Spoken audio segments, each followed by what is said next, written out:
CEO Michael Uganda Ethiopia no kwoli mugamba muta mwenna abatugoberera information wano yo we njifunira bwenjibaweera kakati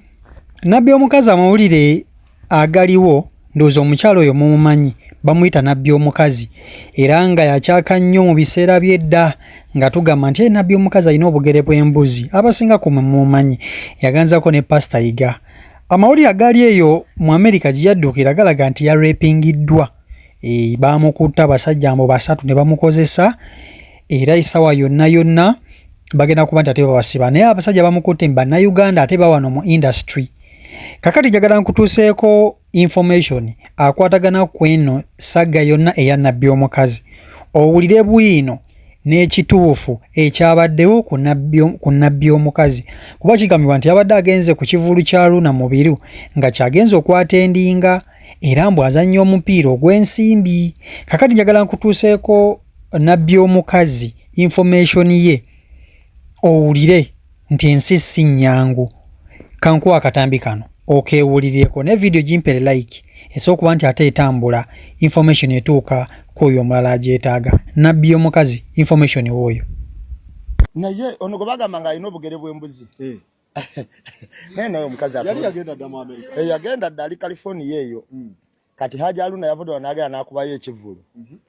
ekyakutte nekyasaamiriza abantu ati Haji Aluna mukuba ekivulu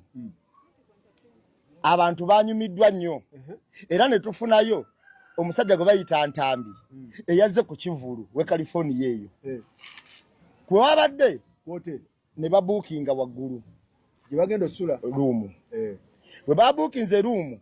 n'abuukinga na nabbi omukazi kyekadde baalabaganye dda era bamaliriza so ne bambuka waggulu mu ruumu nga mulimu ekitanda kimu Ntambi najjako ogugwe omupiira ogwakawalya bwe yajjeko ogugwe kakati nga Ntambi alina munywanyi we wansi agenda kuvuga ndowooza ddewa gye wavudde ate twanagenda kiro kino jangu tukole ki tusubire waggulu era kiraka mu kwambuka waggulu ne bateesa ne nabbi omukazi gugwe ndowooza bategeraganye ssente asamba ayina okuba nga asamba kubeera twabiwulirako ko kati we bateesa ne nabbi omukazi gugwe bombi ne bamutwala Kajegere kazooba Nyamirambo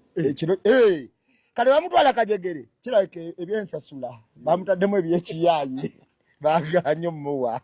nabbi omukazi yavuddeyo n'abagaba bamukutte kati omusango gwe baliko gwa Naggomola naye omuntu nga nabbi omukazi okiza otogenda mu luumu waggulu mubuukinze osire mu luumu babiri n'abasajja babiri ng'oli omu kitanda kimu yabadde atamidde nabbi omukazi anywa omwenge n'atamira okutuuka ku ekyo oba bamukubye ayisi nga bino byebagamba ku Doni Nassa era ne bamwambusa amadala era ne bamwambusa n'amadala omutuusa eri waggulu kati agamba bamukutte kakati Ntambi musajja wange simanyi kyoliko naye wandi wange oligwa Naggomola oba kyekyo muyina okwekumakuma nga mukyali ne mwoyo nabbi omukazi bajjukize yaliwo yona yali owayiga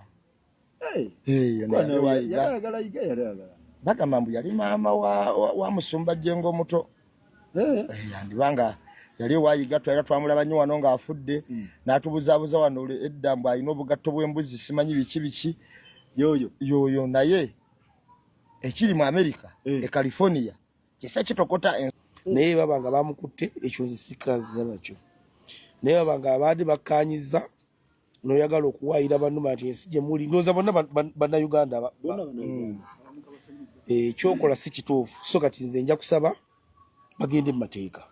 story nagirabye wakuba mu kusooka baadde boogera abantu banjawulo naye nambemu nga bwayogedde okusooka story ya Soso Fuluma nga bagamba babadde abantu nga bataano then later nendabako omulala n'agamba okusooka story ya Soso Fulumira ddala yabadde abantu bataano naye oluvannyuma ne batugamba babadde abantu bameka babiri naye nga nambemu bwayogedde ekintu tekikola sense ekintu kyeyandisoose okukola kugenda kugulawo case na ku retrievinga ki footage bujulizi kuba ezo kamera zo zibaawo n'atasooka kujja ku kitimba obanga omuntu ajja ku kitimba n'otukaabirira nti omutwe gukuluma mufo ky'okugula panado n'oteekako data ate otubuulire kirabika gundi enteeseganya yagaanye erabika enteeseganya yagaanye kuba woba ogamba nti omu ye yasoose n'agira omunene amugana nawe jangu era ne bayingira awo weyanirabye nga owokubiri ayingidde we yadde afulumira oba n'akuba enduulu mukuba enduulu awo sikiwa nti bandibuze wa mutaasa weba nti basuze ku hoteri yabaddeko ekivvulu wekuba kwe basuze era abantu badde bagundi tekisoboka ayogere ekituufu aleme kusibya banne oba batuule ku meeza bateese of course bagenda bakwata era katate munaana oli abaguddeko omusango nti ki naye nga kirabika kyaki kuba ebweru ekyo kasita omukazi akugamba nti ekyo kibaddewo bwe mwade muteeseza kasente tebajja bawuliriza bajja basiba oba babadipooting ndowooza byonna obiwulidde bulungi kakati mwabatamanyi nabbi omukazi ono yali muganzi wa Pastor Iga era nga mu mwaka gwa 2007 29 bwe yagira ku siini Pastor Iga ye yamuleeta najja n'obuyimba obwakubira ennyo n'akola ne kolabo ne Chameleone nabbi ekindeeze mu maaso go sijje obuyimba omubujjukira bulungi nnyo so nabbi omukozi ono yayitikirira nnyo olw'ensonga nti abantu bali bagamba nti tebafunanko nabbi mukazi mu ggwanga ono nabbi omukazi yaani era yakola nnyo erinnya ne batandika n'ogamba nti alina obugere bw'embuzi kyamukolera nnyo erinnya ng'atula mu ntebe tajjaamu ngatto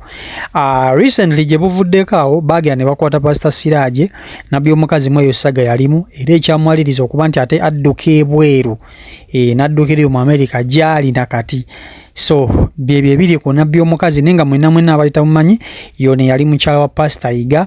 mumujjukira bulungi nnyo era face omugiraba temuyinza kuba nti ate mugyerabira so ngemawuli agale ku saidi ya nabbi omukazi